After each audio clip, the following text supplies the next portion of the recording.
कभी आपने सोचा है हमें जीवा के साथ साथ कान क्यों मिले? अब आप कहेंगे सरल सी बात है, ताकि हम बात करने के साथ ही सुनना भी सीख लें। अब इसका एक और तात्पर्य है। पहले मुझे बताइए, स्वयं की प्रशंसा सुनना किस किस को अच्छा लगता है? सभी को अच्छा लगता है। अब यही है सार।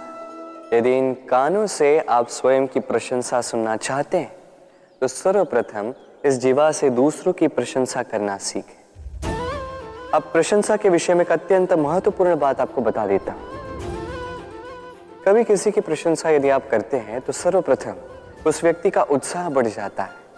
तत्पश्चात स्वयं यदि झांक कर देखें तो इस मन में भी संतोष और प्रसन्नता आ जाती है। और एक बार ये मन प्रसन्नता से भर जाए, तत्पश्चात कोई प्रशंसा करे या ना करे, कोई अंतर नहीं पड़ता। इसलिए सदैव दूसरों का मान करें, आदर करें, उनकी प्रशंसा करें, प्रसन्नता बांटें। जिनमें जो भी अच्छाइयां हैं उन्हें बताएं, उन्हें स्मरण करवाएं कि वो भी अच्छे हैं। उनका उत्साह बढ़ाएं, वो जीवन में आगे बढ़ेंगे और ये जीवन आपको कभी पीछे नहीं रहने देगा। क्या आपने कभी दर्पण देखा है? क्या हम में से ऐसा कौन है जिसने दर्पण नहीं देखा? सभी ने दर्पण देखा है, दर्पण में स्वयं का प्रतिबिंब भी देखा है। किंतु किसने सोचा कि उस दर्पण के पीछे क्या है, उस प्रतिबिंब के पीछे क्या होगा? होता कुछ ऐसा है कि उस कांच के पीछे एक धातु की परत चढ़ाई जाती है, जिस कारण से जब हम देखते हैं तो हमें अपना प्रतिबिंब दिखता है। अर्थात कांच को कुछ इस प्रकार कर दिया गया है कि प्रकाश जिस ओर से जाता है उसी ओर पुनः वापस लौट के आता है। तभी वो दर्पण कहलाता है। यही है जीवन का सत्य भी। यदि हम अपना पूरा ध्यान केवल लक्ष्य की ओर केंद्रित करते हैं, यहां वहां नहीं भटकते हैं, तो न केवल हम अपना लक्ष्य प्राप्त करने में सफल होते हैं, बल्कि हम दूसरों का मार्गदर्शन करने में भी सफल होते हैं। तो क्या आप बनना चाहेंगे ऐसा व्यक्तित्व? चयन आपका है। पाना और खोना दोनों जीवन के अभिन्न अंग हैं। हम कुछ पाते हैं, कुछ खोते भी हैं। कुछ स्वप्न साकार होते हैं, कुछ लक्ष्य अधूरे भी छूट जाते हैं। जीवन में ये होता ही है, हर एक के जीवन में होता है। किंतु जब भी हम किसी से मिलते हैं, हम कौन सी बातें करते हैं? हम उसी की बात करते हैं जो हमने खोया है। स्वयं भी दुखी होते हैं, सामने वाले के मन को भी दुखी कर जाते हैं। इससे कुछ विपरीत करने का प्रयास कीजिए, सकारात्मक बनने का प्रयास कीजिए। ध्यान उसी पर दीजिए, स्मरण केवल उसे ही कीजिए, महत्व उसी को दीजिए जो आपके पास है। जो आपके पास नहीं, उसकी आस में त्रास क्यों सहना? उसी की गिनती कीजिए जो आपके पास आज यहां वर्तमान में है। जैसे मैं कंस मामा की गिनती नहीं करता जिन्होंने मेरा बालपन झंझोड़ा।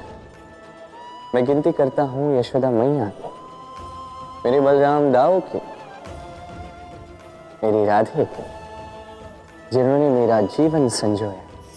सोच, ये सोच सच बनकर सामने आती है। ये कठोर सत्य है, क्योंकि सोच ही वो बीज है जो सत्य रूपी पौधे को जन्म देता है, उसे विकसित करता है।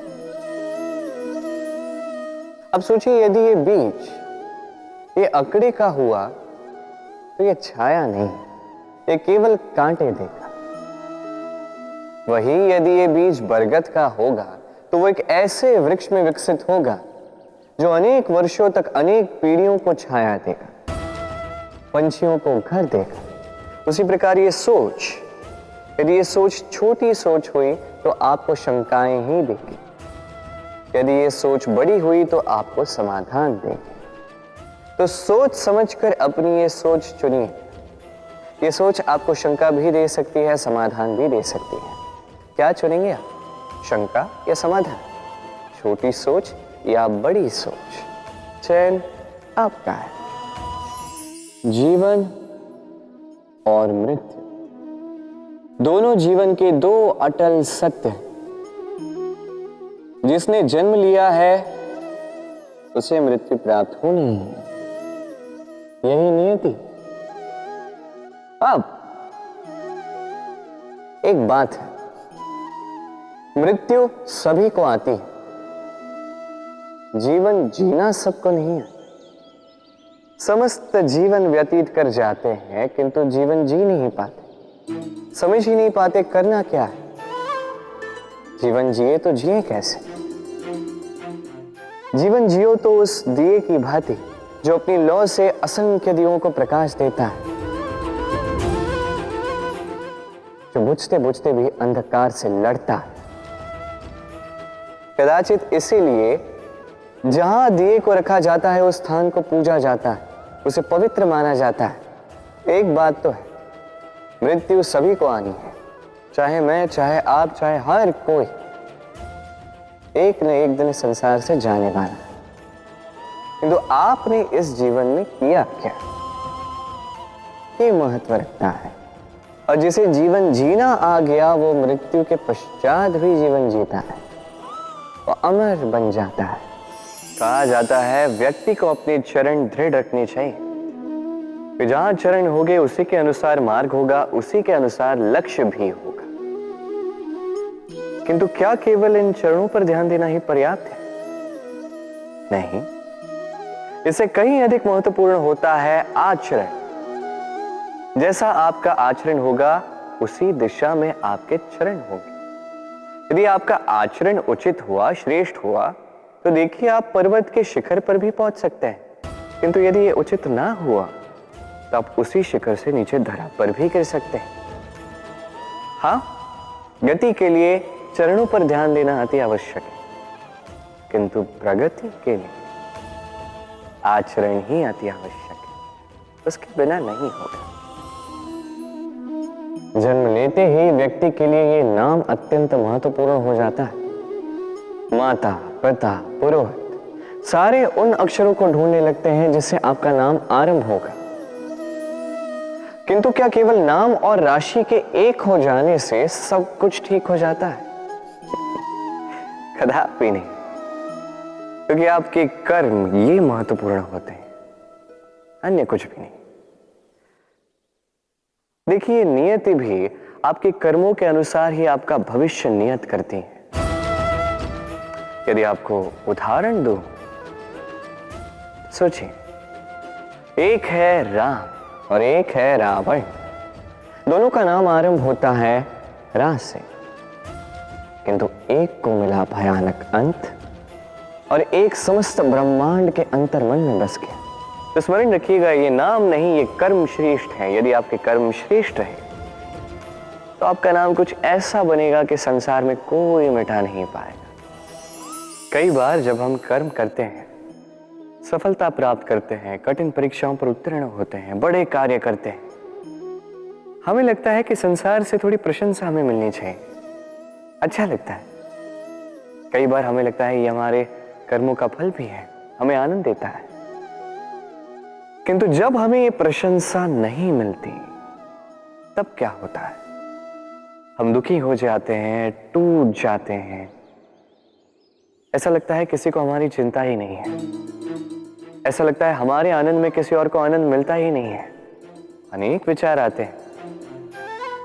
किंतु मैं आपसे एक प्रश्न पूछता हूं, अब जो भी कार्य करते हैं, जो भी कर्म करते हैं, क्या केवल प्रशंसा के लिए करते हैं? यदि ऐसा है तो इस विचार को यहीं त्याग दीजिए, क्योंकि ये प्रकृति ये हमें कुछ और सिखाती है।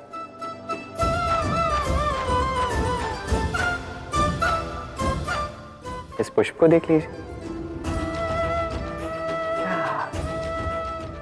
ये सुगंध जो पुष्प देता है, ये जैसे मेरे मन को उल्लासित कर देती है, जैसे मेरे मन में ऊर्जा सी भर देती है ये सुगंध। किंतु विशेष बात तो यह है कि पुष्प को यह कार्य करने के लिए किसी प्रशंसा की आवश्यकता नहीं है। यही है प्रकृति की सीख। जो सच्चा होता है, जो सत्कर्मी होता है, उसे प्रशंसा की आवश्यकता ही नहीं, क्योंकि उसके कर्म ही उसकी सुगंध होते हैं। देखिए, इत्र जो है वो नकली फूलों पर लगाया जाता है, सच्चे फूलों को इसकी आवश्यकता ही नहीं। इसी प्रकार आप भी कर्म करते जाइए एक शुभ भाव के साथ। इस मन को सदैव सदैव शांत रखिए, साफ रखिए। यदि ऐसा करोगे तो आपके कर्म इस प्रकार सुगंधित होंगे कि आपके जीवन में केवल और केवल आनंद ही होगा। तो इसी आनंद के साथ कहिए राधे राधे।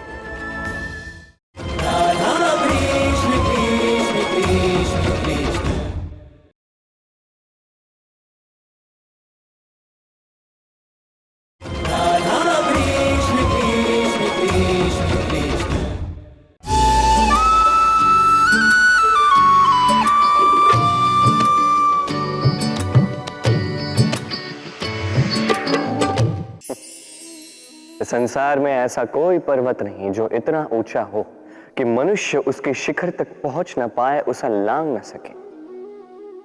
इस संसार में ऐसा कोई सागर नहीं जो इतना गहरा हो कि मनुष्य उसके तले को छूकर पुनः लौट कर आ न सके। एक छोटी सी बूंद पर्वत के शिखर पर पिघल कर बहने लगती है और देखते ही देखते वो महानदी गंगा में परिवर्तित हो जाती है। कारण क्या है? कारण है प्रयास, प्रारब्ध नहीं। ये प्रयास ही निश्चित करते हैं आपका प्रारब्ध क्या होगा। ये सारा खेल प्रयास और प्रारब्ध का ही है। आपके जैसे प्रयास होंगे वैसा प्रारब्ध आपका होगा। और यदि आपके ये प्रयास ऊंचे हो तो प्रारब्ध को तो आपके समक्ष झुकना ही है। क्यों? कई बार मनुष्य अतीत को देखता है, आज अहंकार में भर जाता है। कभी वर्तमान को देखता है, भविष्य के विषय में सोचता है, मद में चूर हो जाता है। क्यों नहीं समझ पाता एक सरल सी बात?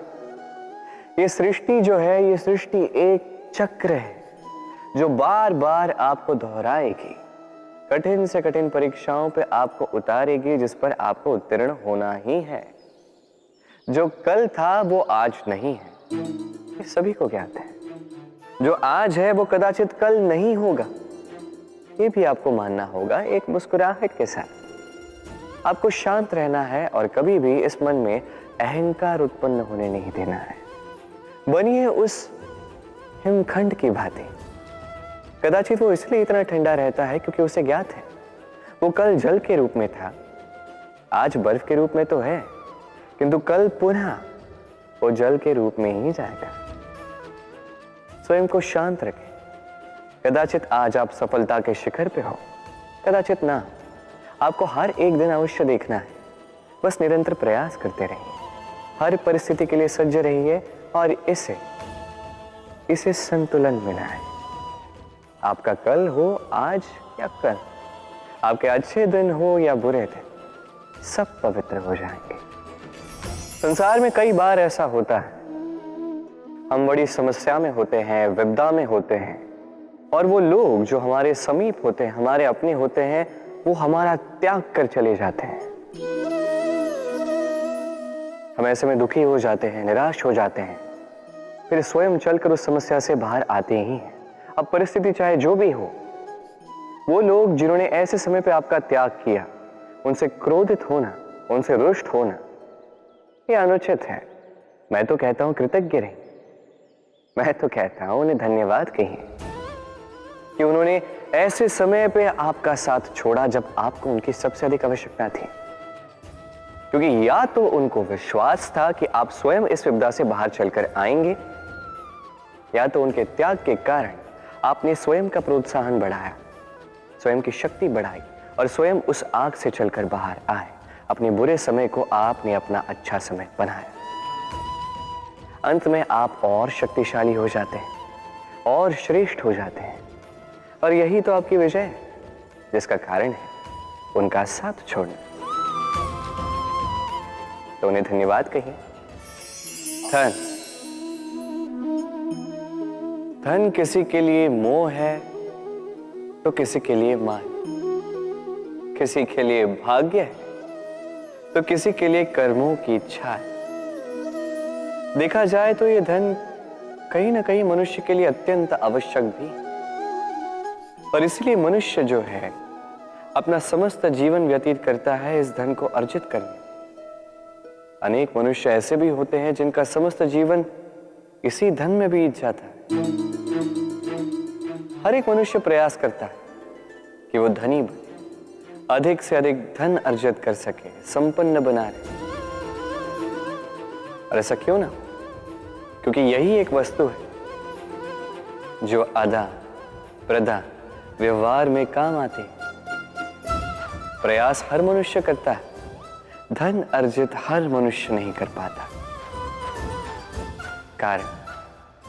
कारण ये कि मनुष्य सोचता है मेरे पास कुछ धन आ जाए तो मैं कुछ करके दिखाऊं। धन सोचता है कि ये मनुष्य कुछ कर दिखाए तो मैं उसके पास आऊं। इसलिए करके दिखाए।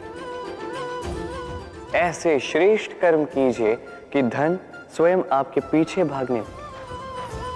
आप यदि धन के पीछे भागोगे तो आप अपना संतोष खो दोगे, किंतु यदि यही धन आपके पीछे भागने लगे तो आप महान कहलाओगे।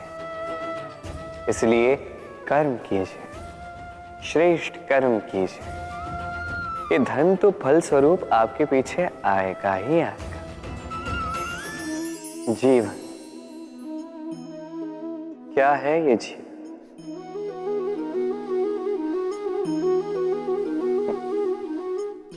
ये प्रश्न सबके मन में आता है। सबका मन इसी प्रश्न से चिंतित रहता है क्या ये जीवन? इसका उद्देश्य क्या है? करे क्या इस जीवन में? क्या ये जीवन कुछ पाना है या ये जीवन कुछ खोना है? क्या ये जीवन वो है जहां हमें परमात्मा के पीछे जाना है या हमें स्वयं को अपने स्वप्न के पीछे दौड़ाना है? क्या है ये जीवन? ये जीवन अत्यंत सरल है, एक शांत जल की भांति है, एक दर्पण की भांति है। ये जीवन है ठीक एक दर्पण की भांति। दर्पण क्या करता है? आपको वही दिखाता है जो आप करते हैं। आप मुस्कुराकर दर्पण में देखिए, दर्पण आपको आप ही का मुख दिखाएगा मुस्कुराते हुए। आप रूठ कर दर्पण में देखिए, दर्पण आपको वही दिखाएगा। आप खिलखिलाकर दर्पण में देखिए, दर्पण आपको वही दिखाएगा। यही है जीवन, एक दर्पण की भांति। ये मत सोचिए कि इस जीवन ने आपको क्या दिया है। सोचना ये है कि आपने इस जीवन को क्या दिया। यदि आप इस जीवन को सुख देते हैं, आनंद देते हैं, प्रेम देते हैं, तो ये जीवन भी आपको सुख, आनंद और प्रेम ही देगा। हमारे मन में सदैव एक प्रश्न आता ही, ये जीवन जो ईश्वर ने हमें दिया, एक जीवन ईश्वर ने एक आत्मा दी पृथ्वी पर जीने के लिए। जहां तक हमें ज्ञात है हमारे पास एक ही जीवन है, तो हम अवश्य ये सोचेंगे कि इसको सुधारा कैसे जाए। हर एक व्यक्ति सोचता है कि मैं क्या करूं जिससे ये जीवन सुधर सके, कौन सा कर्म करूं, कौन सा पुण्य करूं, कौन सा शास्त्र पढ़ूं जिससे मुझे वो ज्ञान मिले जिससे मैं अपने जीवन को सुधार पाऊं। समस्त जीवन व्यतीत कर जाता है इन प्रश्नों के उत्तर खोजने में, वो शास्त्र समझने में। कई सारे लोग फिर भी समझ नहीं पाते। चलिए आज मैं आपको एक सरल सी बात बताऊंगा जिससे आप इस जीवन को सुधार सकते हैं। जीवन, जिह्वा, इन दोनों की एक ही राशि। जिह्वा यानी आपकी वाणी, इस वाणी को नियंत्रण में रखिए, इसे सुंदर बनाइए, मधुर वाणी रखिए, जितना हो सके इसे सुधारिए, आपका जीवन सुधर जाएगा। क्योंकि वाणी ये होती अत्यंत शक्तिशाली। ये एक ऐसा बंधन है जो सामने वाले व्यक्ति को आपके व्यक्तित्व के साथ बांध देता है। तो इस वाणी को सुधारिए, इसे सुंदर बनाइए, आपका जीवन अपने आप ही सुंदर हो जाएगा। शत्रुता, एक व्यक्ति दूसरे व्यक्ति से शत्रुता कर बैठता है। दो घनिष्ठ मित्र, एक समय ऐसा भी आ सकता है जब ये दोनों एक दूसरे के परम शत्रु बन जाते हैं। इसके कई सारे कारण हो सकते हैं, किंतु प्रमुख कारण है आलोचना। जी हां, यदि आप किसी के विषय में आलोचना करते हैं तो हो सकता है वो आपका शत्रु बन जाए। अब मन में एक प्रश्न आ रहा होगा कि ये कैसे संभव है? आलोचना ये तो आवश्यक है। यदि मैं अपने मित्र के बुरे कर्मों के विषय में आलोचना ही नहीं करूंगा तो वह सुधरेगा कैसे? यह सत्य है कि आलोचना आवश्यक है, किंतु उससे अधिक महत्वपूर्ण और आवश्यक है आपका यह निर्णय की ये आलोचना किस स्थान पर करनी है। यदि ये सार्वजनिक रूप से करते हैं तो ये अपमान भी बन जाता है। यदि यही एकांत में करोगे तो ये परामर्श बन जाता। अपमान कोई स्वीकार नहीं करता, वही परामर्श सभी को अच्छा लगता है। तो यदि आप किसी के लिए कुछ अच्छा चाहते हैं, किसी को सुधारना चाहते हैं और आपको लगता है कि आलोचना आवश्यक है, तो सर्वप्रथम समय, स्थिति और स्थान पर ध्यान रखिए, अन्यथा ये आलोचना आपको बहुत महंगी पड़ सकती है। तो आइए और मेरे साथ प्रेम से कहिए, राधे राधे।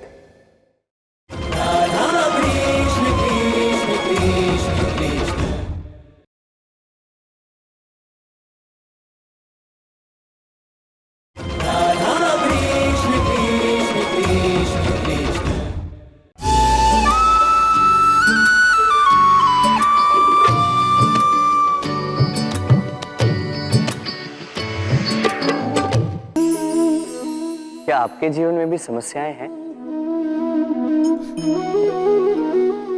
अवश्य ही होंगी। हर एक के जीवन में समस्याएं होती हैं। हर एक मनुष्य पूछता भी होगा कि ये समस्याएं ये है क्या और क्यों आती हैं जीवन में। आपको एक बात बता देता हूं कि ये समस्याएं वो नहीं जो आपके मार्ग को रोकती हैं, बल्कि समस्याएं तो वो होती हैं जो आपको तब दिखने लगती हैं जब आपका ध्यान आपके मार्ग से, आपके लक्ष्य से हटने लगता है। और इन समस्याओं को दूर करने का, इन्हें सुलझाने का एक ही साधन है, अपना सारा ध्यान पुनः एकाग्रित कीजिए अपने मार्ग पर, अपने लक्ष्य पर। आपका सारा ध्यान यदि केंद्रित होगा आपके लक्ष्य पर तो ये समस्याएं दूर रहेंगी। यदि ऐसा नहीं हुआ, यदि आपका ध्यान थोड़ा भी भटक गया तो ये सारी समस्याएं दिखने लगती हैं और बढ़ने भी लगती हैं। देखिए, जहां आपका निशाना है, बाण तो वही चलाना है, तो दृष्टि भी तो वही होनी चाहिए ना। तभी तो आप उस लक्ष्य को भेद पाओगे। इसलिए स्मरण रखिए, सदैव ध्यान रखिए अपने मार्ग, उसी पर आगे बढ़ते जाइए अपने लक्ष्य की ओर। जैसे जैसे आगे बढ़ते जाओगी ये समस्या स्वयं पीछे छूट जाएंगी। ये पंछी बड़े ही प्यारे होते हैं, मुझे बहुत अच्छे लगते हैं।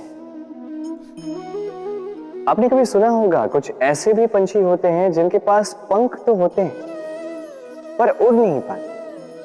चाहते हैं कि आकाश की ऊंचाइयों में जाकर बादलों से बातें करें, कर नहीं पाते। अभी संसार में होती हैं पतंगे भी, इनमें ना जीव है, ना प्राण, ना ही पंख है, पर ये अंबर से बातें करती। पवन के वेग के साथ खेलते हैं, मचलते हैं, इतलाते हैं, अंबर में जीवन के कुछ पल व्यतीत करते हैं। कारण क्या है? कारण है डोर। ये डोर यदि उचित व्यक्ति के हाथों में हो तो एक कागज की बनी पतंग भी आसमान की ऊंचाइयों में तैर सकती है। अब ये डोर क्या है? ये डोर होती है प्रेम, ये डोर होती है विश्वास की, और ये आप देते हैं उनके हाथों में जिन पर आप विश्वास करते हैं, जिन्हें आप अपना सर्वस्व मानते हैं। अब सोचिए, ये प्रेम और विश्वास की डोर यदि आपने उचित व्यक्ति के हाथों में दे दी तो आप कितनी ऊंची उड़ान उड़ सकते हैं, आसमान की ऊंचाई तक पहुंच सकते हैं, बादलों से बातें कर सकते हैं, पंछियों के बीच उड़ सकते हैं, जो चाहे कर सकते हैं। बस ये व्यक्ति उचित होना चाहिए। एक ऐसा व्यक्ति जिसके मन में आपके प्रति प्रेम, एक ऐसा व्यक्ति जिसके मन में स्वार्थ नहीं, परमार्थ, एक ऐसा व्यक्ति जो आपके भीतर के अस्तित्व को आपके बाहर लाए, उसे निखारे।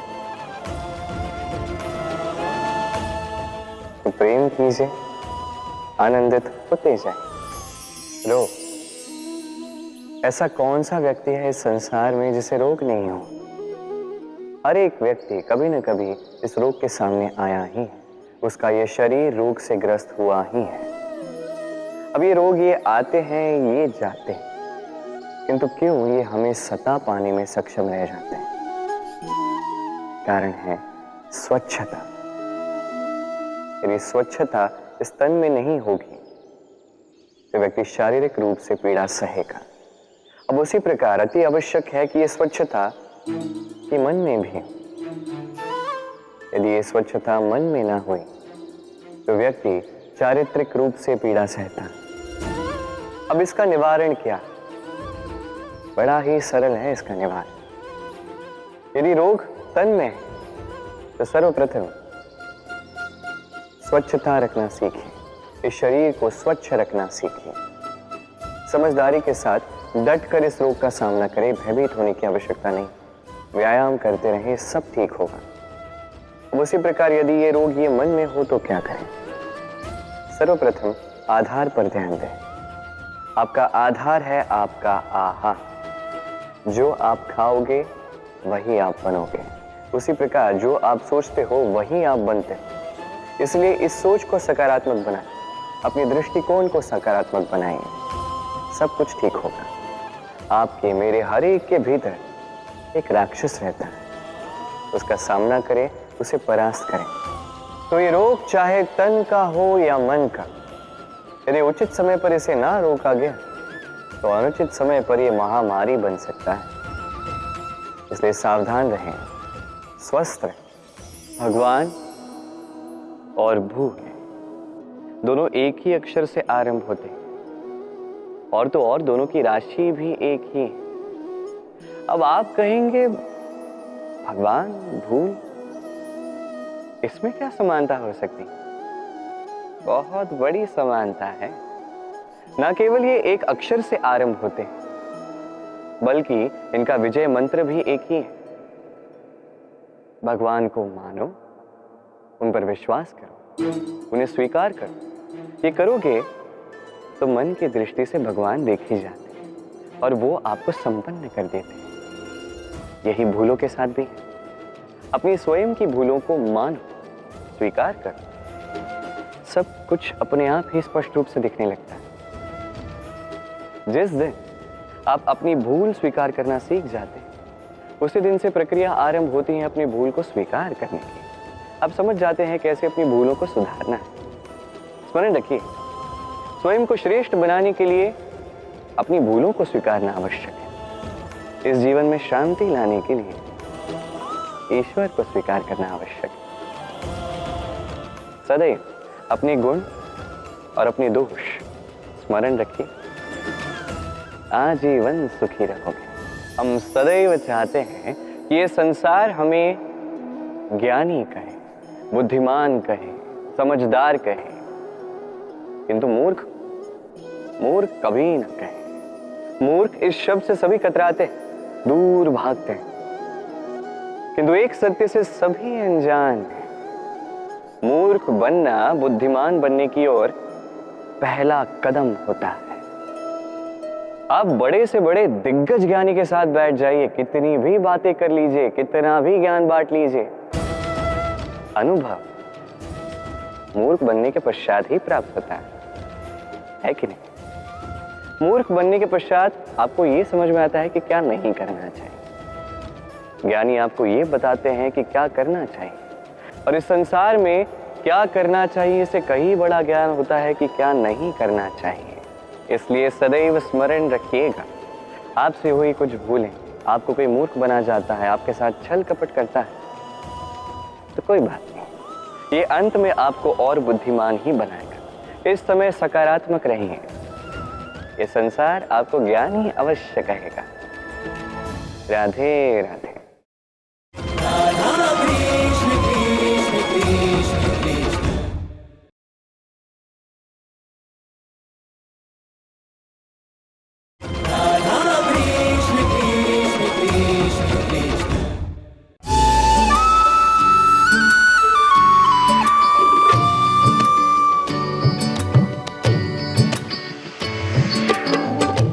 क्या आपने कभी किसी उपवन को संजोते हुए माली को देखा है? कभी किसी एक वृक्ष पर दीमक लग जाते हैं। माली उस एक वृक्ष का नहीं, समस्त उपवन का उपचार करवाता है। अब आप कहेंगे ये कैसी मूर्खता है? दीमक एक वृक्ष पर लगे हैं, समस्त उपवन का उपचार किस लिए करवाना? अरे परिश्रम बचा सकते थे। किंतु माली अच्छे से जानता है, दीमक भले ही एक वृक्ष पर लगे हो, नाश पूरे उपवन का कर सकते हैं। अब माली की ये सोच, ये सीख कहीं और भी लागू होती है।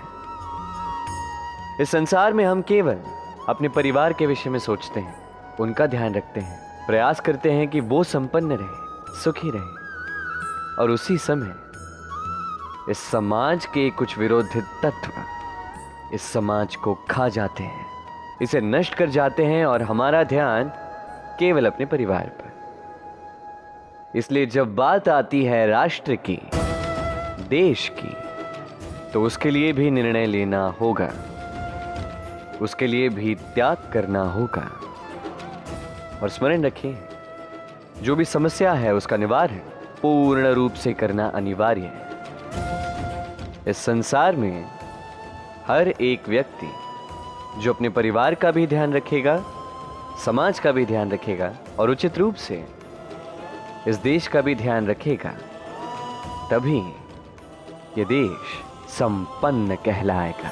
कहा जाता है जीवन में प्रेम करना ही सुख का मूल है। सत्य भी।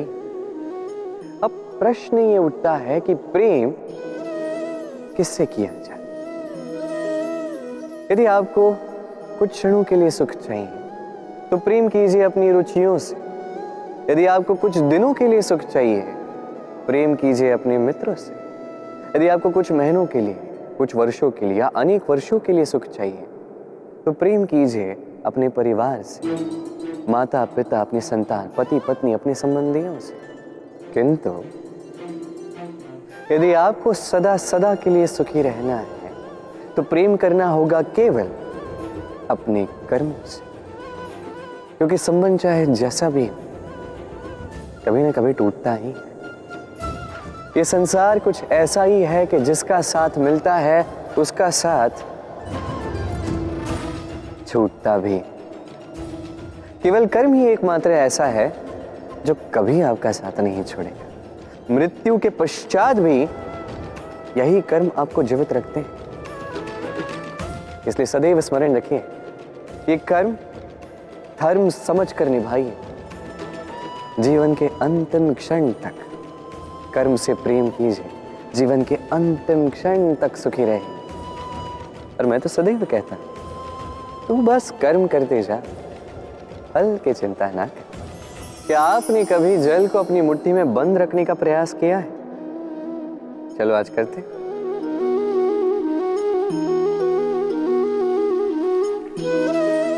यदि आप मुट्ठी को कस के बंद करते हैं तो जल नहीं ठहरता। यदि आप उसे ऐसे ही बहने दें तो वो अपना मार्ग स्वयं बनाएगा और आपकी हथेली पर भी रुकेगा। जीवन भी कुछ इसी प्रकार होता है, जल की भांति अपना मार्ग स्वयं बना लेता है ये जीवन। हर एक समस्या का समाधान स्वयं बता देता है ये जीवन। इसलिए जीवन में जब भी परिस्थितियां हमारे अनुकूल ना हो, हमें समझ ही ना आ रहा हो, कुछ भी हमारे वश में ना हो, तो हम हताश हो जाते हैं, निराश हो जाते हैं। और यही तो नहीं करना है। शांत चित्त से देखना है इस जीवन में घटित क्या हो रहा है। पीड़ा सभी ने भोगी है। पीड़ा के समय कुछ क्रोध करते हैं, क्रोध में आके पराक्रम करते हैं। यही तो नहीं करना है। शांत चित्त से बस वो समझना है जो ये जीवन हमें सिखाना चाहता है। जीवन सब सिखाएगा, बस स्मरण रखिएगा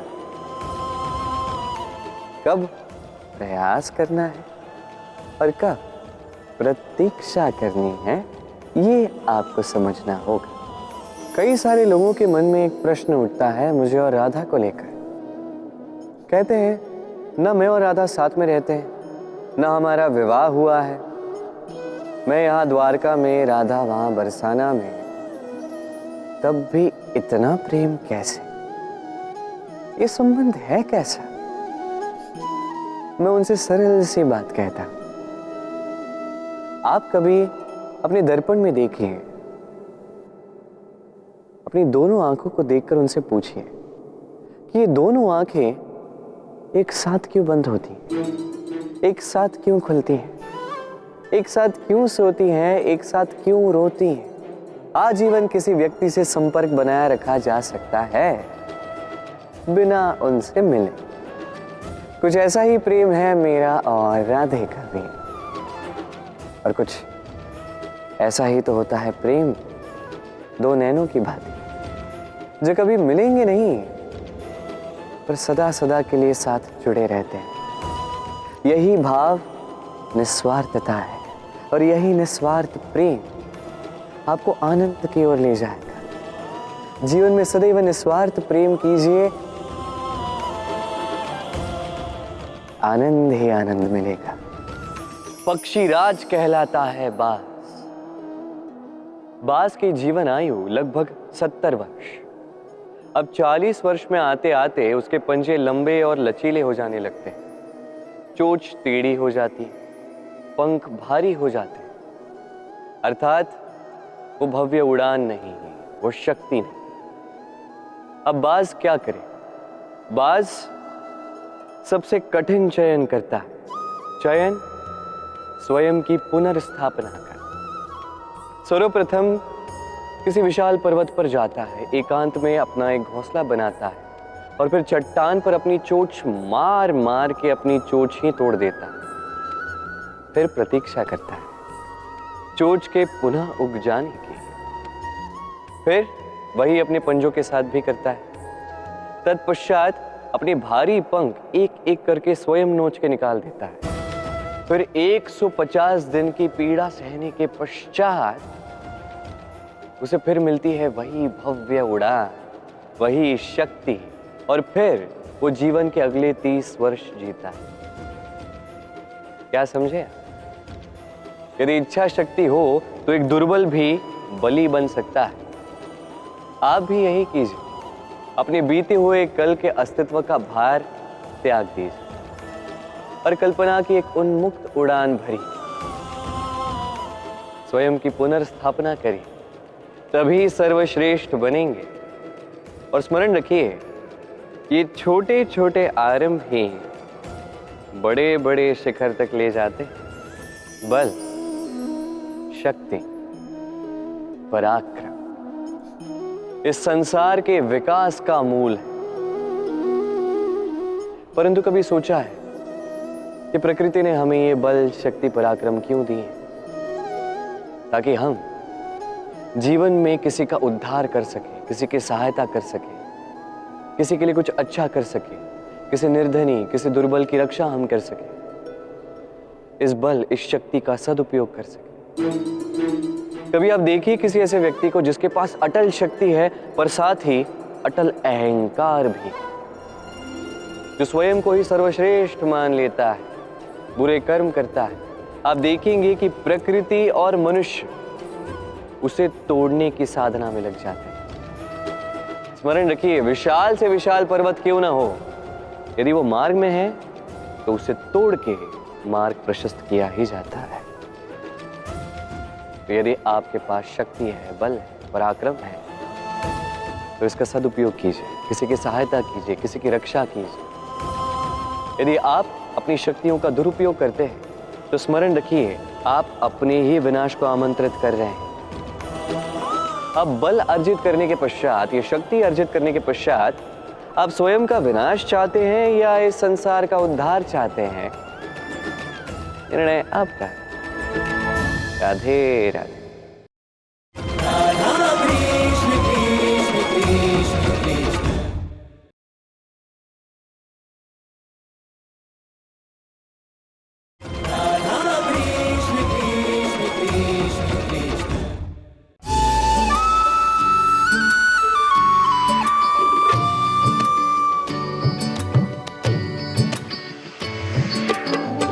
मनुष्य और धन, इन दोनों में संबंध अत्यंत गहरा है। धन वो शक्ति है जिसका उपयोग मनुष्य करता है सांसारिक वस्तुओं को खरीदने के लिए, अपना जीवन यापन करने के लिए, और मनुष्य वो शक्ति है जो धन को महान बना देती है।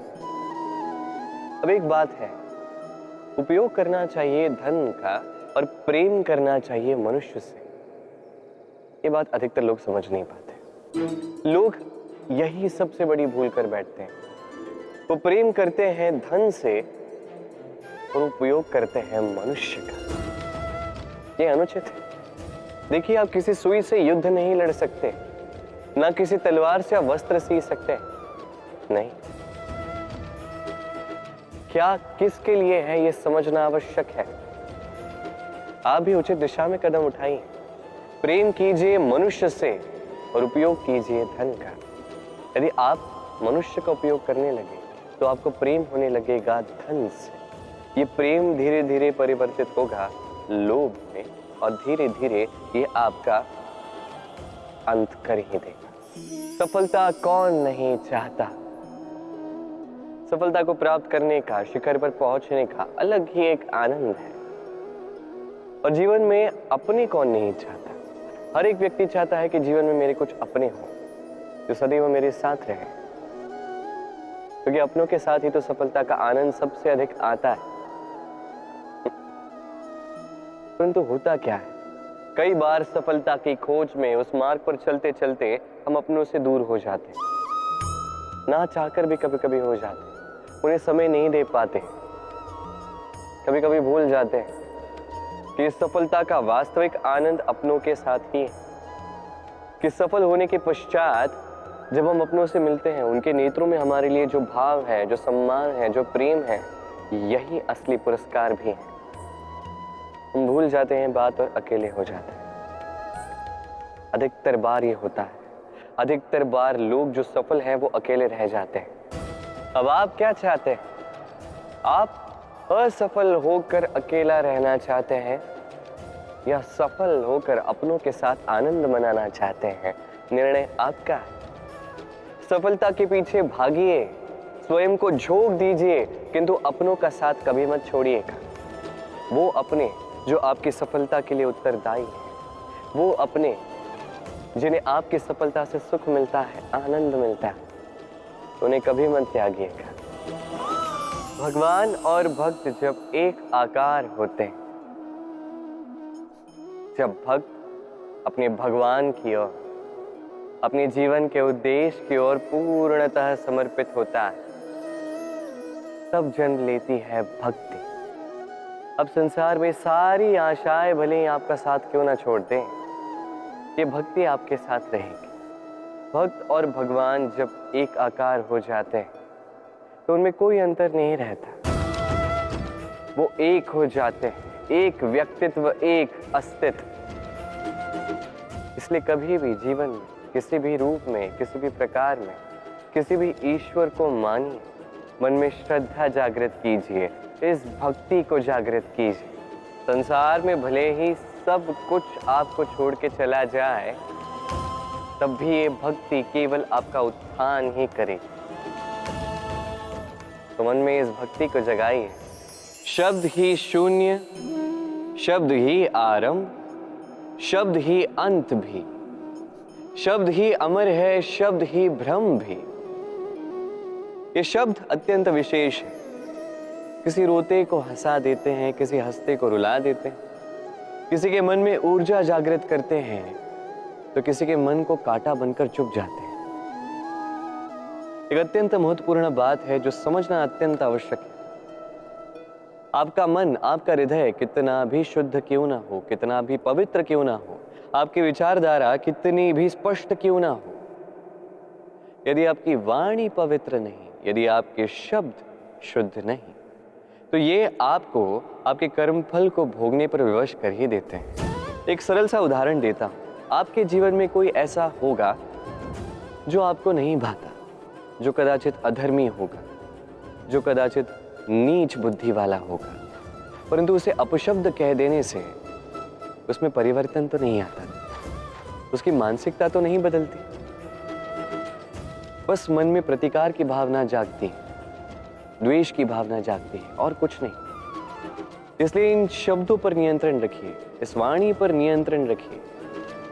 श्रेष्ठ से श्रेष्ठ व्यक्ति को भी सावधान रहना पड़ता है, क्योंकि यदि इन शब्दों का प्रयोग उचित ना हुआ तो आजीवन निशब्द होकर रह जाते हैं लोग। वरदान और श्राप, ये दोनों एक ही सिक्के के दो पहलू हैं।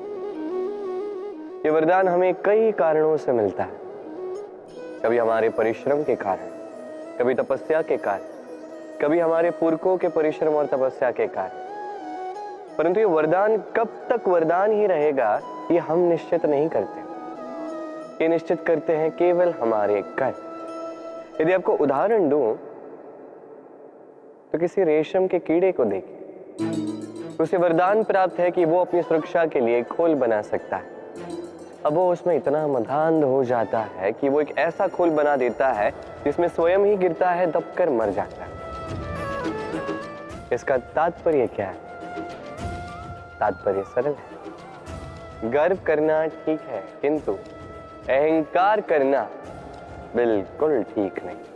यदि अहंकार मन में प्रवेश कर गया तो इस वरदान को श्राप बनने में समय नहीं लगता। और यदि कर्म श्रेष्ठ रहे तो श्राप भी वरदान बन जाता है। सुख, दुख, मृत्यु, महामारी, ये कभी बता के नहीं आते, न कभी पूछ के आते। और कुछ ऐसा ही होता है द्यूत का ये खेल, एक कारागार की भांति, एक मकड़ी के जाल की भांति।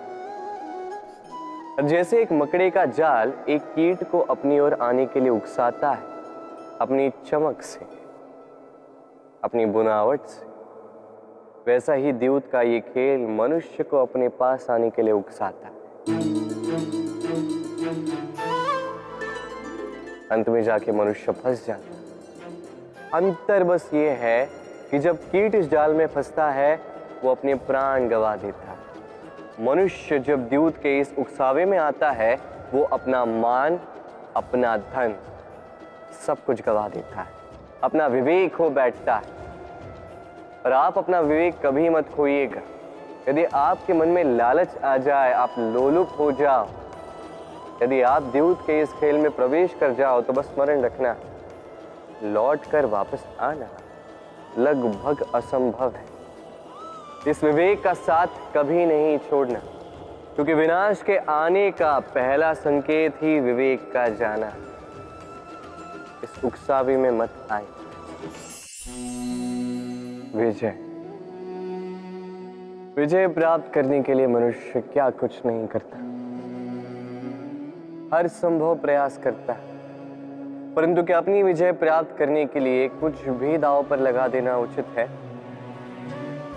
कदापि नहीं। अपना खोया हुआ मान, खोई हुई संपत्ति, खोए हुए अधिकार पुनः प्राप्त करने का एक ही मार्ग है, और वो है पुरुषार्थ,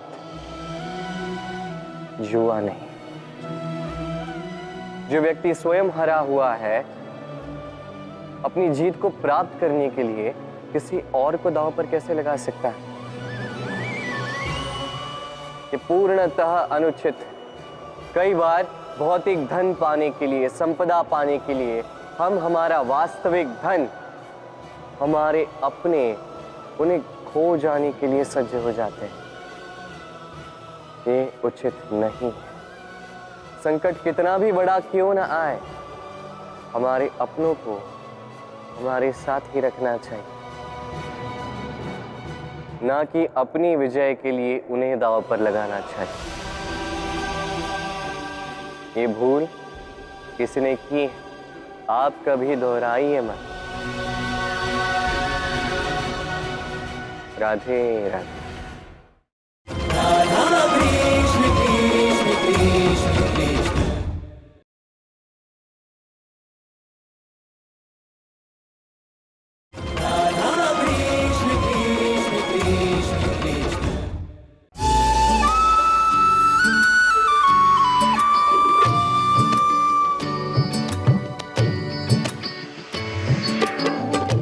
स्त्री जन्म से किसी की पुत्री, धर्म से किसी की पत्नी और कर्म से किसी की माता।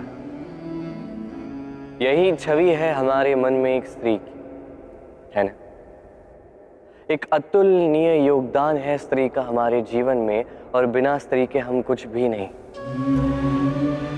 पर अधिकार, यहां हम भूल कर जाते हैं।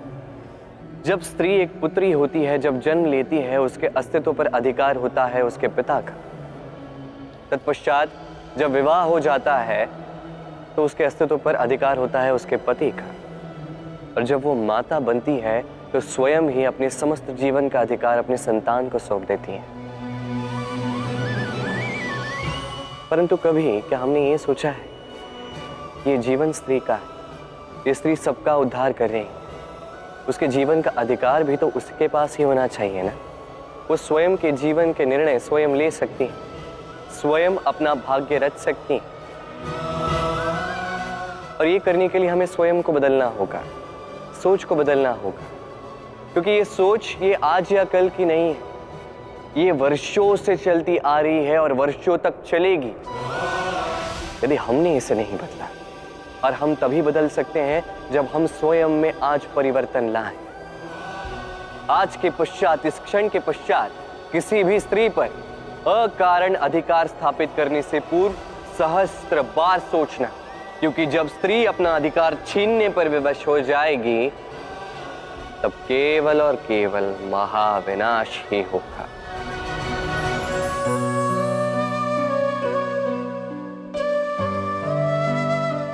स्त्री, पुरुषों ने जिसे नाम दिया त्रिया,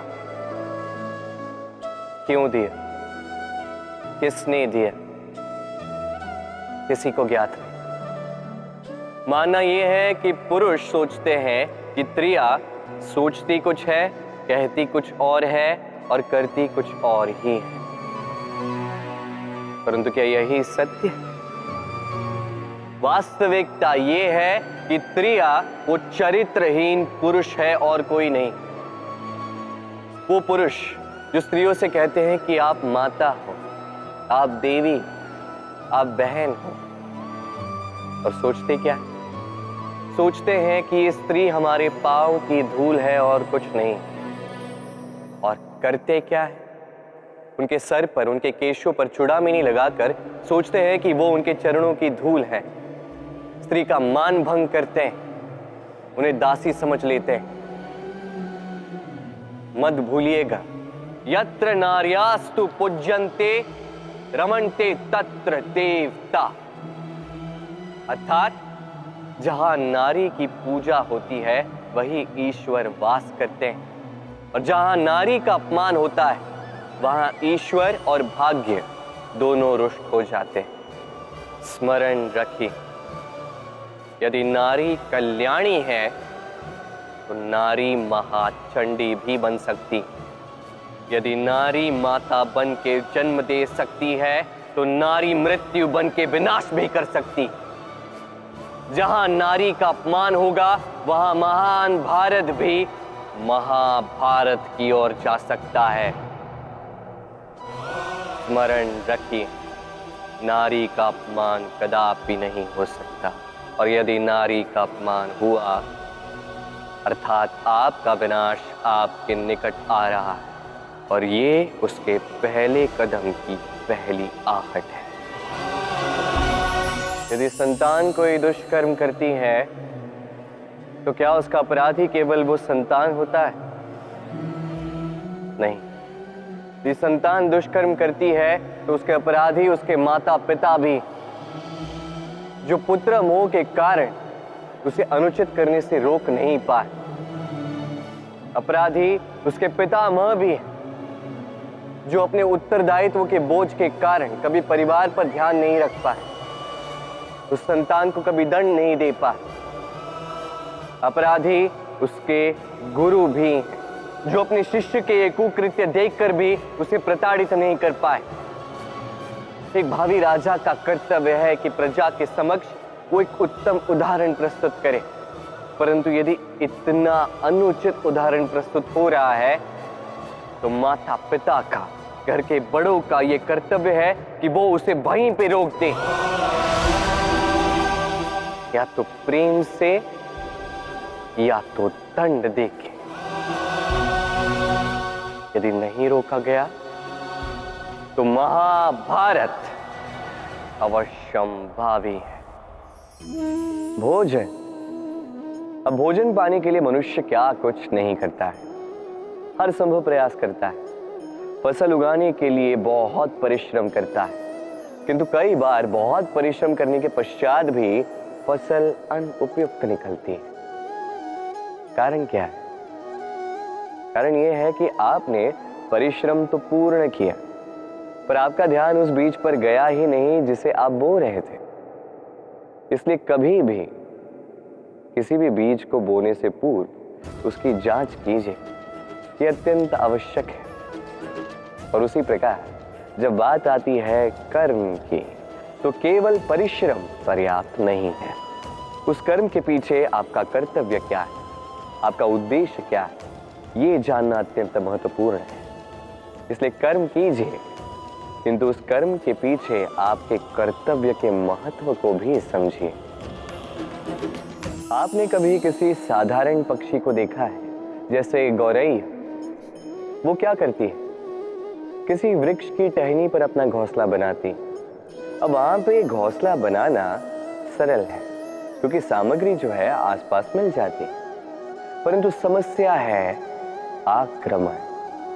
कोई सर्प या कोई और पशु उसके घोंसले पे, उसकी संतान पे आक्रमण न करते, इस बात का भय होता है। और ये सबसे कठिन होता है गौरैया के लिए, अपने घोंसले की, अपने संतान की सुरक्षा। अब बाज, यदि बात की जाए बाज की, तो बाज क्या करता है? बाज किसी ऊंचे शिखर पर, किसी चट्टान पर अपना घोंसला बनाता है। अब वहां पे घोंसला बनाना बिल्कुल भी सरल नहीं, क्योंकि सामग्री आसपास नहीं मिलती, दूर से लानी पड़ती है। परंतु वहां आक्रमण का भय भी नहीं होता। इस प्रकार उचित रूप से वो अपने घोंसले की सुरक्षा कर पाती है, अपने संतान की सुरक्षा कर पाती है। इसका सार यही है कि यदि समस्या बड़ी हो तो सुझाव भी ऊंचे होने चाहिए। एक बाज की भांति सोचना आरंभ कर दीजिए। जीवन में हर एक समस्या छोटी लगने लगेगी,